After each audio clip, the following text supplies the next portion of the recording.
Olá, pessoal! Depois de termos entendido como os vírus são constituídos, como se replicam dentro das células, entram no hospedeiro e se disseminam com o intuito de causar as viroses, é hora de entendermos como o hospedeiro vai se defender em razão da presença desse vírus.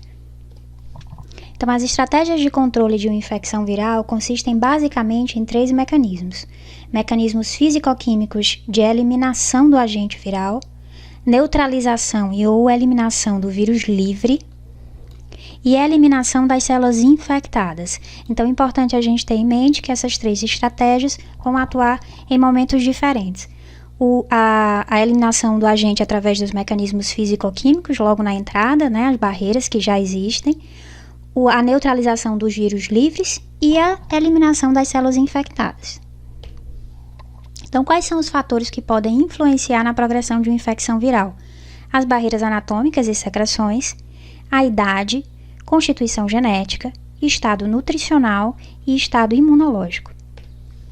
Então, a gente sabe que a idade pode interferir na progressão de uma infecção viral. As crianças e os idosos são o grupo etário mais facilmente acometido por doenças e normalmente, inclusive, esses processos costumam durar mais. As crianças porque o sistema imunológico está imaturo e os idosos porque ele já não consegue atuar de forma eficiente a controlar as infecções virais, como, por exemplo, os adultos jovens. A constituição genética é outro fator que pode interferir. Algumas infecções virais parecem ser mais ou menos prevalentes em determinados grupos étnicos, em populações presentes em regiões específicas. Por exemplo, a hepatite C, em afro-americanos, ela é mais prevalente do que nos americanos brancos. Então, isso tem a ver com a sua constituição genética.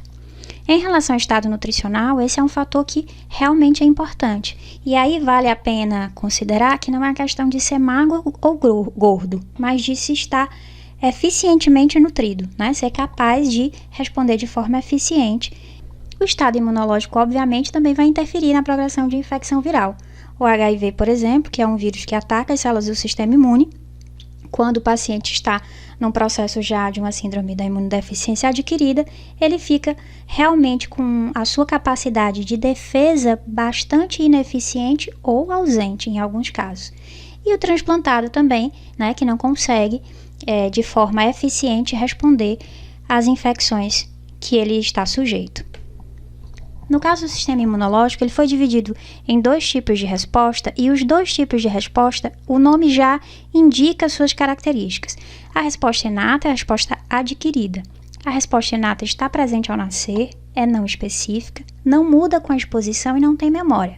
Ela está pronta, ela vai atuar já de maneira independente da sua exposição. No caso da adquirida, ela já atua de forma mais específica, Adquirida a partir do encontro com um agente invasor, aumenta a sua intensidade porque tem memória. Então, cada vez que ela encontrar com determinado vírus, ela vai atuar de forma mais eficiente. Com relação ao sistema imunológico, vocês podem observar aqui as 2 imunidades, a inata e a adaptativa, e vocês podem facilmente visualizar que a primeira linha de defesa é a imunidade inata. Aqui no tempo 0, que é o tempo de infecção, onde esse vírus entra, a gente já tem a atuação da resposta, as barreiras epiteliais, fagócitos, células dendríticas, complemento e natural killer. A partir do momento que esse vírus começa a entrar e o sistema imunológico começa a se defender através da resposta imune inata, a gente já tem integração com a imunidade adaptativa, que trabalha através de processos mais elaborados e mais específicos e, por consequência, acaba tendo um tempo de atuação um pouco mais demorado. Então, a partir daí, os anticorpos, os linfócitos TCD4 e TCD8 vão atuar, demorando um pouco mais para começar a atuação, mas se prolongando por um tempo. Então, aqui vocês podem observar a primeira linha de defesa, Pele, mucosa, a parte mais de barreira.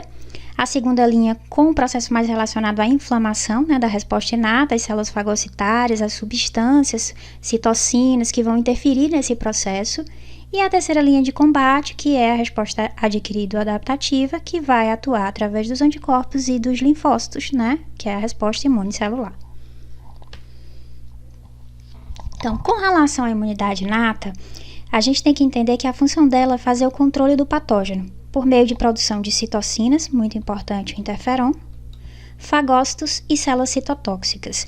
Então, isso faz com que a imunidade inata integre esse primeiro momento da entrada desse vírus com a resposta adaptativa adquirida e, a partir daí, estimule a ação da resposta adaptativa. Então, é muito importante para fazer a maturação e a ativação dessas células apresentadoras de antígeno e a produção de citocina, e, a partir daí, a resposta inflamatória, de uma maneira geral, ser estimulada para a resposta adaptativa também começar a atuar. Então, quais são os componentes da resposta inata? As barreiras, os fagócitos, células dendríticas, complemento e natural killer. Inicialmente, as barreiras têm uma função importante, que é diminuir essa entrada de vírus. Então, vai entrar um inóculo viral e as barreiras vão conseguir, inicialmente, diminuir essa quantidade de vírus que penetra. Então, a gente vai ter a ação da lisozima, das secreções da glândula sebácea, os organismos comensais que atuam no intestino e na vagina, além da questão do pH, a espermina no sêmen, o muco, os cílios, né? A parte de cílios e muco do trato respiratório são bem importantes, como barreira, o pH do estômago e a própria pele, que é nossa barreira importante. Mas aí a gente pode se questionar, como é que os componentes da resposta inata que já estão lá vão reconhecer que algo não é nosso e que precisam ser controlados? Então, de uma maneira geral, os componentes da imunidade inata reconhecem padrões moleculares, que a gente vai chamar de PAMPs. Esses padrões moleculares, eles são padrões que são associados a patógenos. Então, bactérias, fungos, vírus, têm sinalizações para esse sistema imune inato que vão fazer com que ele comece a atuar. No caso dos vírus, são componentes da superfície ou do material genético. Por exemplo, a RNA fita dupla, ou uma glicoproteína que nós não tenhamos algo parecido. Então, isso sinaliza para a resposta inata que aquilo não é nosso e que ele pode começar a atacar. Então, a partir daí, tem produção de interferon, né? Outras citocinas, quimiocinas e a maturação de células dendríticas, para a gente ter a ativação também da resposta adaptativa. Então, dentre as citocinas, uma muito importante é o interferon, que tem um papel primordial dentro da virologia, né? Uma proteína produzida por células infectadas. Então, a partir do momento que o vírus entra numa célula, essa célula passa a produzir interferon. Então, elas induzem um estado de resistência antiviral em células não infectadas. Então, visualmente, o vírus está aqui dentro da célula, essa célula produz interferon, o interferon se liga à célula não infectada e esse processo promove um estado antiviral, ou seja, essa célula passa a não ser mais infectada no sentido de conseguir produzir nova progênie viral. E aí a gente tem, naquele momento, um controle, uma diminuição da possibilidade de replicação em várias células, já que essas células vizinhas ficam protegidas. Então, aqui, visualmente, o vírus infecta a célula, interferon é produzido e liberado, se liga à superfície, né? A partir daí, essa célula é estimulada a produzir uma proteína antiviral e essa proteína antiviral bloqueia a replicação. A partir daí, a gente não tem esse processo de produção de muitas cópias virais nesse primeiro momento. O interferon, então, produzindo um estado antiviral nas células vizinhas. Além disso, o interferon ele ajuda na expressão do MHC e na ativação de NK. Então, ele promove o estado antiviral, aumenta a expressão de MHC de classe 1, que é uma coisa importante, porque vai integrar a resposta adaptativa também, e matura, né, ativa natural killer, para que ela seja mais eficiente no controle das células infectadas por vírus. O macrófago é um dos primeiros componentes da resposta inata a atuar nesse controle do patógeno livre. Então, quando um vírus entra, né, o macrófago ele vai fagocitar, né, o que vai promover a destruição desse vírus, vai liberar citocinas, o que estimula a resposta inflamatória. Além disso, vai apresentar esse antígeno que foi processado para a imunidade adquirida, para ela começar a maturar outros componentes, né, para o linfócito TCD4 começar a atuar na resposta adaptativa. As células dendríticas, que também têm ampla distribuição nos tecidos epiteliais e de mucosa, têm um papel importante também, porque ela produz mediadores antivirais, secreta citocinas pró-inflamatórias, apresenta antígenos e de forma muito eficiente faz isso.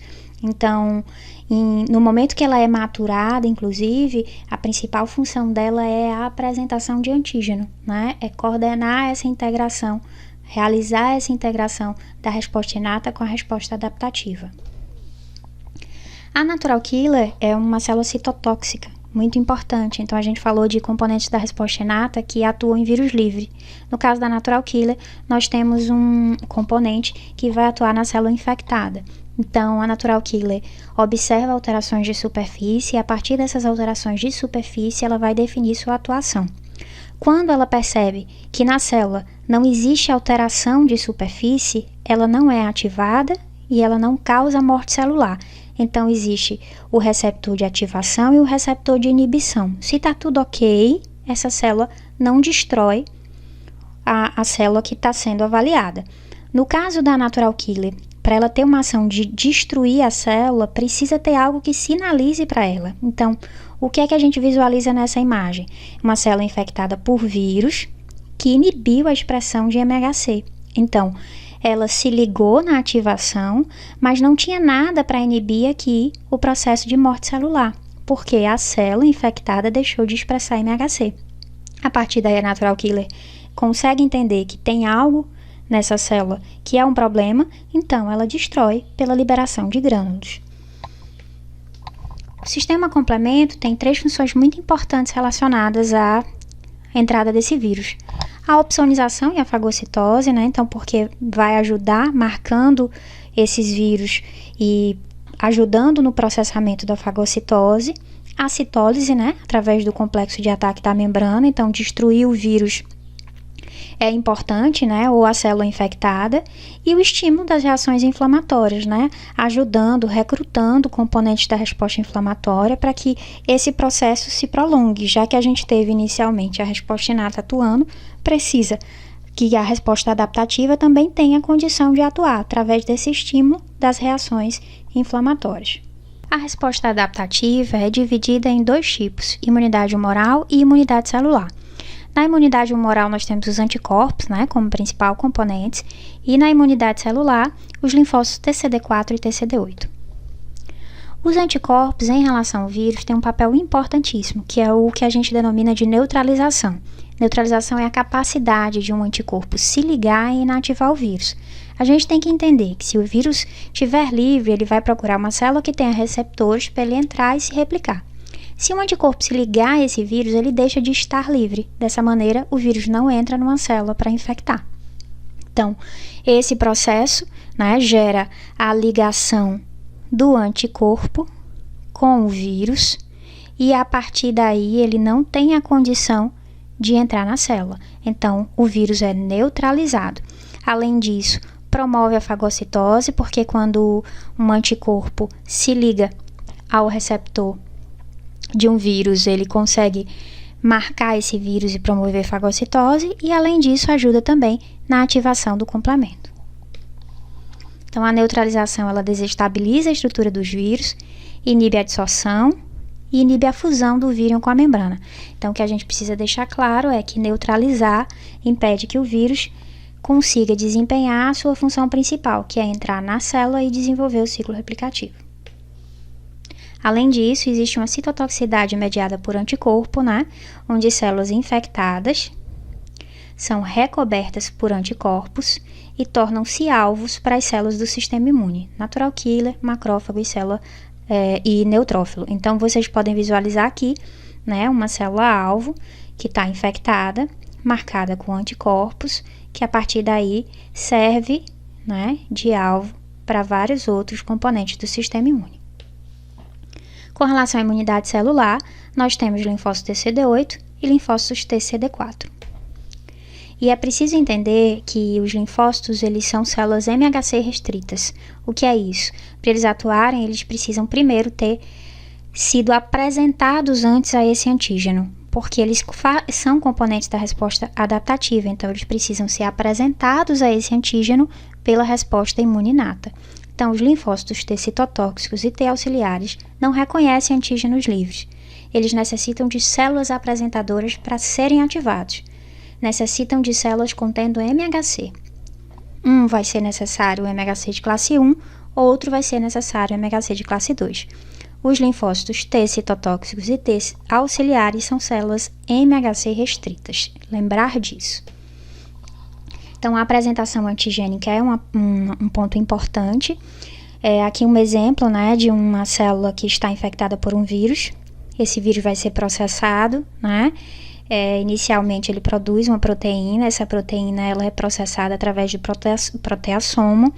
A partir daí a gente tem os peptídeos virais, que são transportados pela enzima TAP para o retículo endoplasmático. No retículo endoplasmático é produzido o MHC é acoplado a esse peptídeo viral, transportado para o complexo de Golgi, apresenta esse peptídeo na superfície para o linfócito. Então, o processo de apresentação antigênica é importante porque ele mostra que dentro dessa célula tem um agente invasor, especificamente um vírus, tanto é que coloco um pedacinho dele aqui. Então, com relação aos linfócitos TCD4, eles têm função importante, são chamados de auxiliares, mas coordenam a resposta imune, né? Fazem isso com secreção de citocinas, né? Ajudando o processo de inflamação, com estímulo dos linfócitos B e a produção de anticorpos em consequência disso, e estimulando também a resposta imune mediada por célula. Essas citocinas ajudam também na ativação do macrófago, então os linfócitos eles são importantes, os linfócitos TCD4, porque no momento que a resposta imune adaptativa começa a atuar, ela precisa também de vários processos de estímulo, né? Precisa que a inflamação se mantenha por um tempo, já que a gente já não está mais no iniciozinho dessa infecção, a gente já está falando de alguns dias, então esse processo precisa se continuar, né? Então, com relação ao linfócito TCD4, a célula apresentadora de antígeno apresenta o peptídeo viral a partir do MHC de classe 2.